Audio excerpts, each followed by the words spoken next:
पूरा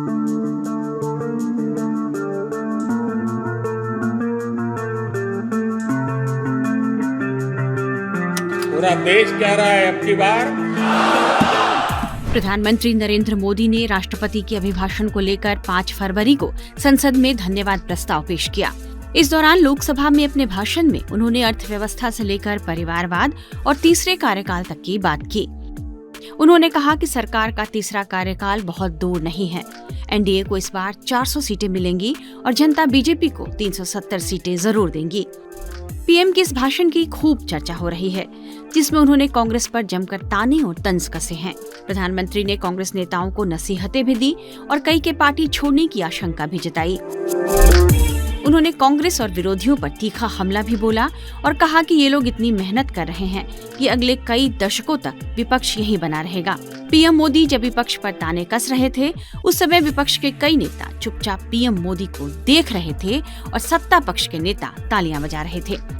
इस दौरान कांग्रेस नेता राहुल गांधी संसद में मौजूद नहीं थे। वे अपनी भारत जोड़ो न्याय यात्रा पर हैं।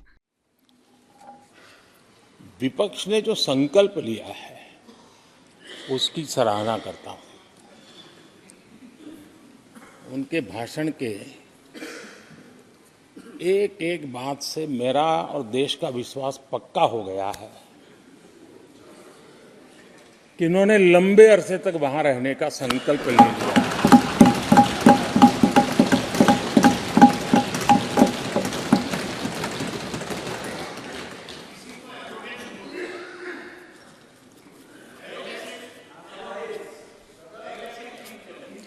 आप कई दशक तक जैसे यहां बैठे थे, वैसे ही कई दशक तक वहां बैठने का आपका संकल्प,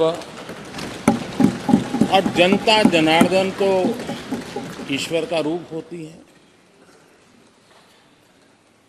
और आप लोग जिस प्रकार से इन दिनों मेहनत कर रहे हैं, मैं पक्का मानता हूं कि ईश्वर रूपी जनता जनार्दन आपको जरूर आशीर्वाद देगी। पीएम मोदी ने कहा कि आज विपक्ष की जो हालत है, इसके लिए सबसे बड़ी दोषी कांग्रेस पार्टी है। कांग्रेस को एक अच्छा विपक्ष बनने का बहुत बड़ा अवसर मिला था, लेकिन 10 सालों में वह इस दायित्व को निभाने में विफल हो गई। यही वजह है कि विपक्ष के कई लोग चुनाव लड़ने का हौसला भी खो चुके हैं। बहुत लोग अपनी सीट बदलने की कोशिश में हैं। बहुत से लोग लोकसभा की बजाय राज्यसभा में जाना चाहते हैं। विपक्ष के कई नेता तो लोकसभा चुनाव लड़ना ही नहीं चाहते।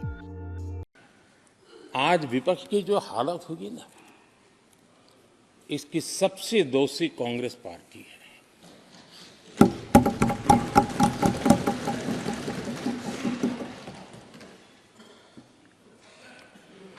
कांग्रेस को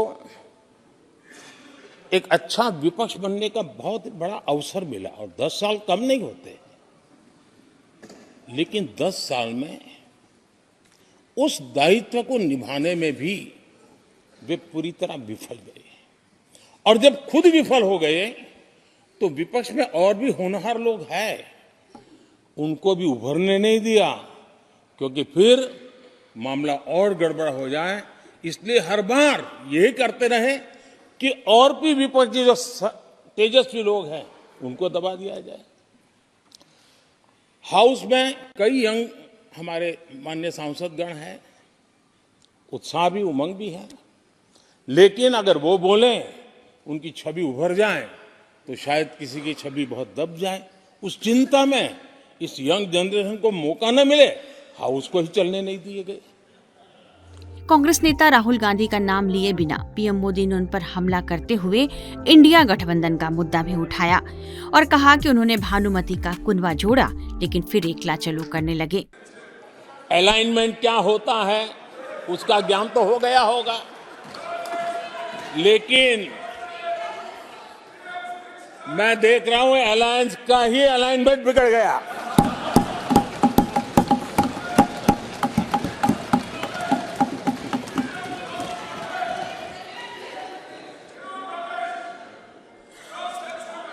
इनको अपने इस कुनबे में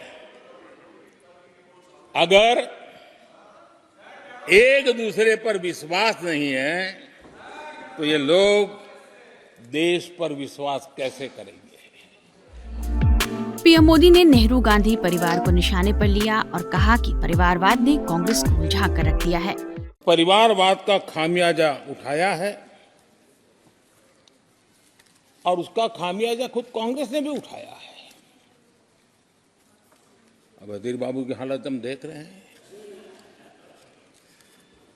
वरना ये समय था संसद में रहने का, लेकिन परिवारवाद की सेवा तो करनी पड़ती है।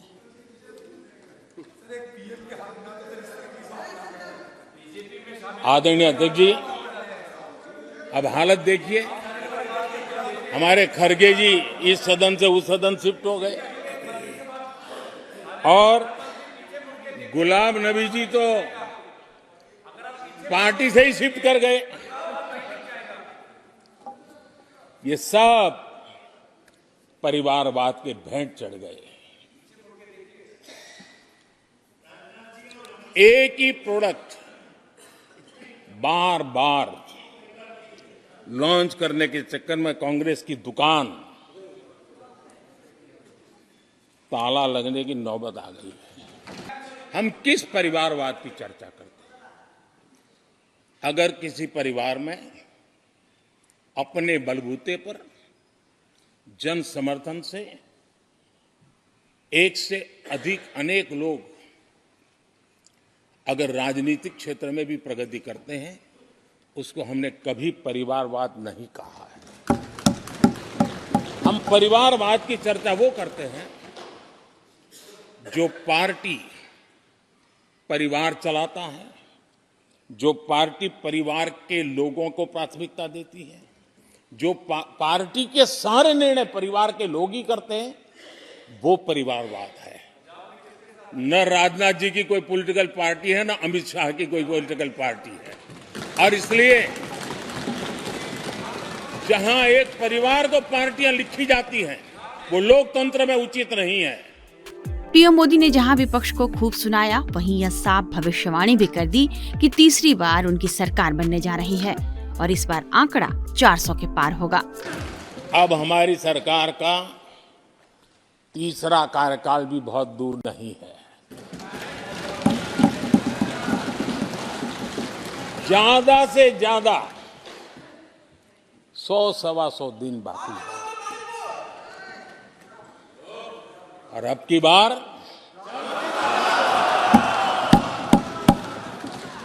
पूरा देश कह रहा है, अब की बार खरगे जी भी कह रहे हैं।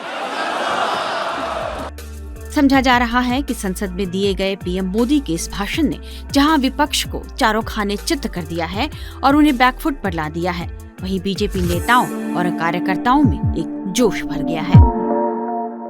टाइम्स नाउ नव भारत डिजिटल की रिपोर्ट।